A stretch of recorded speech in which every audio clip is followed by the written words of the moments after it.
Hi everyone, and welcome to tonight's episode of Magic Bedtime Stories. My name is Tobias, and here are my brother Niklas and Aida. Tonight it will be exciting. We will listen to a story about a salmon that climbs the highest mountain, Mount Everest. And we will also learn about fascinating aquarium fish. Why aquarium fish, Aida? I think they look so funny. And speaking of funny, do you want to hear a fish joke? Yeah. Did you hear about the goldfish who went bankrupt? No. Now she's a bronze fish. You're funny, Aida. But now we really have to move on. You have promised us facts about aquarium fish. Absolutely. Here are the facts.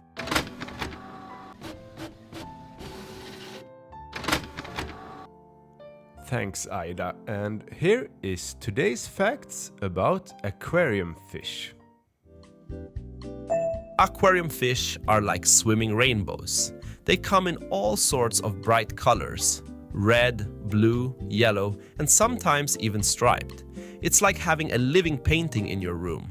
Think of an aquarium as a small underwater palace for the fish. There are freshwater aquariums for sweet little fish and saltwater aquariums that are like mini oceans. And guess what? A larger aquarium is like a bigger playground for the fish and is easier to keep clean. Did you know that fish can be like people?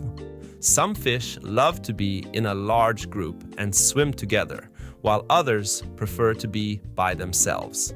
And just like people, some fish have calm personalities, while others are a little more mischievous. Fish don't eat hamburgers or pizza, but they have exciting meals too. Some fish eat plants, others eat small creatures, and some eat both. It's like having a small restaurant in your aquarium where all the fish get their favorite food. Taking care of an aquarium is like being an underwater janitor. It's important to keep the aquarium clean. Change out some of the water every week. And make sure the fish have a nice and healthy home. Imagine helping the fish have the best underwater house on the block. Thank you for the facts, Aida. It's always interesting to learn something with your help. But now it's time for tonight's story. Who wished for the story tonight, Aida? Tonight's story is requested by Olivia, a 5-year-old girl from Adelaide, who wants a story about a salmon that climbs Mount Everest. Thank you for your request, Olivia. It sounds like an unusual and challenging situation. Do you think you can write it, Aida? Of course. I will print out a story based on Olivia's idea for you to read. Thank you very much. Here is tonight's story: Finley's Summit. In a sparkling, gurgling river nestled amidst towering green hills lived a spirited salmon named Finley. Unlike his companions who found endless joy in the river's cool waters, Finley harbored a dream larger than any fishbowl: to climb the majestic Mount Everest. Every night, under the silver glow of the moon, he would gaze at the distant peak, its summit shrouded in glistening snow, and imagine the world from above, where the sky kissed the earth. One crisp morning, filled with determination, Finley shared his dream with the river's inhabitants. While many dismissed his ambition as whimsy, a select few saw the fire in Finley's eyes and rallied to his cause. A wise old turtle, touched by Finley's resolve, bestowed upon him a pair of enchanted fins. "With these," the turtle said, "you will walk the land and breathe the air. Remember, the journey of 1,000 miles begins with a single flap." Setting off, Finley found the world beyond the river both wondrous and daunting. The forest was alive with colors and sounds unknown, but it was the friendship of a cheerful robin that guided him through this maze of green. The robin, fascinated by Finley's mission, flew ahead, her sweet melodies a beacon through the dense foliage and overrolling meadows.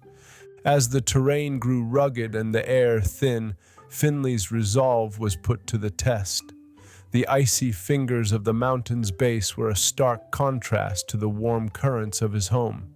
Yet, with each step, his magical fins felt surer, his breath steadier. The mountain, with all its ferocity, could not dampen his spirit. It was on the mountain's formidable slopes that Finley encountered a mountain goat, wise to the ways of the high peaks. The goat, impressed by the salmon's daring, offered his knowledge of the paths that wind through the snow and stone. The mountain challenges all who dare its ascent, the goat mused, but it also unites us in our quest for the summit. Together, they faced the mountain's wrath, from blinding snowstorms to treacherous cliffs. With each obstacle, Finley's friendship with the mountain goat grew, a testament to the power of camaraderie in the face of adversity. Finally, after what seemed like an eternity of climbing, the trio stood at the foot of the final ascent. The summit loomed above, a beacon in the eternal blue. Finley's heart raced with anticipation and fear. This was the moment of truth, the culmination of every leap and bound he had made since leaving the river. With his friends by his side, Finley embarked on the final leg of his journey. The ascent was grueling, a battle against gravity and his own doubts. Yet, with each step, the summit drew closer, until at last, with a triumphant leap, Finley breached the final ledge. There, on the roof of the world, Finley gazed upon the earth sprawling beneath him. The rivers appeared as mere ribbons of light, the forests a patchwork quilt of green. In that moment, Finley realized the enormity of his achievement. He had dared to dream, and that dream had carried him to the heavens. "I made it," he whispered into the wind, a small voice that carried the weight of his incredible journey. For every fish that ever dreamed of climbing a mountain, I made it. The descent was a celebration, a victory march through the realms he had conquered. The creatures of the valley welcomed him as a hero, a small salmon who had achieved an impossible dream. Finley's tale spread far and wide, a story of courage, friendship, and the belief that no dream is too big and no dreamer too small. And so Finley's adventure became a beacon of hope and inspiration, a reminder that with a heart full of dreams and friends full of support, there's no peak too high to reach.